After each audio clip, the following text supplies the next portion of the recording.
Ümumiyyətlə qrip olmamaq üçün nələri orqanizmdə gücləndirməliyik? Yəni hansı təbii bitki vasitələrindən istifadə etməliyik ki, sonradan necə deyirlər, Rəhmanın sevdiyi bir söz var, ximikat istifadə eləməyik.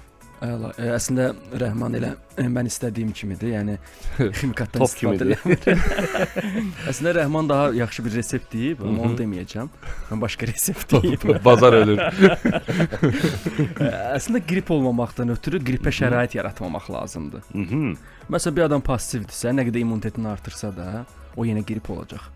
Aktiv olmalıdır. Bax, yeri gəlmişkən bu məsələdə mənim yadıma gəlir ki, mən bir dəfə qrip idim, amma başlayırdı artıq. Yəni burnum falan axmalar hiss olunurdu. Mən getdim idmanla məşğul oldum.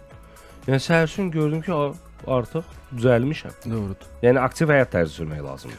Normal yuxunun olması lazımdır. Bunlara riayət etdikdən sonra, mən immunitetim zəifdirsə necə artıra bilərəm? Təbii vitamin, mineral kompleksi günlük istifadə etmək lazım. Məsələn, uşaqlar üçün ən yaxşı, çox xoşum gəlir mənim, küncütün yağı ilə keçibunuzu bəhməzinin qarışığıdır.